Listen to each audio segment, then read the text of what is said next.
What's up, Instagram and YouTube? It's your boy Salty Redcorn, and I'm back with another ill-prepared knife review video. And today I want to talk about the Massdrop Perpetua.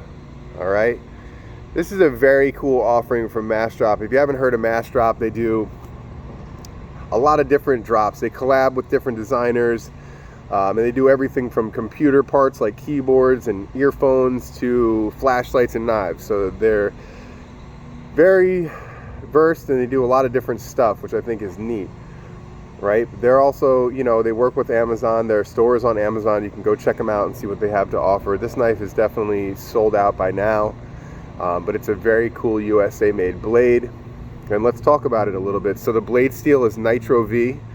It has a very, very good blade shape. It reminds me a lot of the Kershaw bare knuckle or the Chris Reeve Insingo blade shape, where it kind of bellies up and then kind of comes back to a slight hawkbill right here. And I find that useful. I think it's great. It's a good package opener for sure, right? The blade stock is pretty thick, right? I don't have anything right now to compare it to, or do I? Nothing super common, right? I'm carrying the QSP Gannett today, so you can see it's definitely a little bit thicker than the Gannett. It's like Shaman blade thickness if you guys have Spydercos, right? So very cool blade steel, very good blade. We have some jimping up here on the top of the blade, and it's aggressive looking, but it's rounded over on the top. So when you actually grip it in hand, your thumb really slides around on it, and it doesn't give the secure grip that it would appear to give, right? So not a big fan of that. They could have done that a little bit better. We have a slide lock, very similar to the Axis lock of Benchmade. And this version is very smooth. So this is a really good fidget knife. If you guys like to fidget and do this all day with your knife, this is going to be the one for you. It can be operated easily with just your thumb or both fingers if you'd like. The pocket clip is super lame. It's a very standard duckbill pocket clip, but it is two-way reversible. So this is a fully ambidextrous knife, and that's always good, right? Let's talk about the hardware. Not a big fan of the hardware. You're not going to probably be able to see that, but the hardware has perforations all around it, and that just appears cheap to me, and it just kind of feels cheap to me, right? I'm not a big fan of this hardware at all. I think that they cut some corners on that.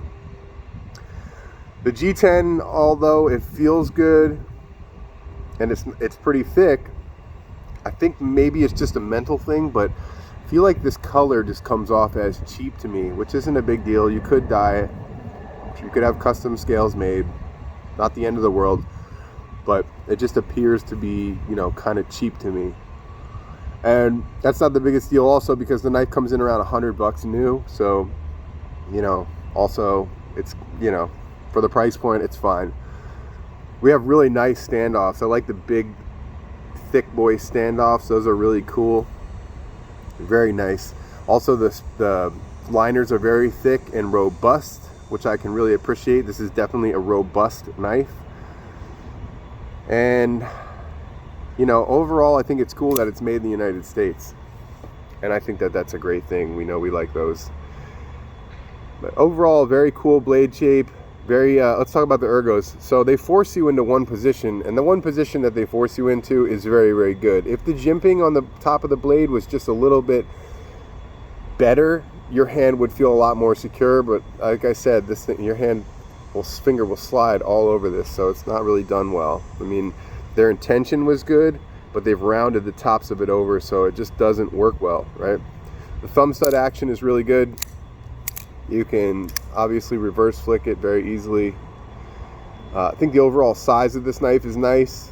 I like the handle to blade ratio. You know, I'm not one of those that subscribe to, you know, I don't really care much about blade length or handle ratios, but I think that this one is done pretty good. I actually like it. It fits my big hand very well, and I think that they make a lot of use of the blade edge that's there. So it's good in my book.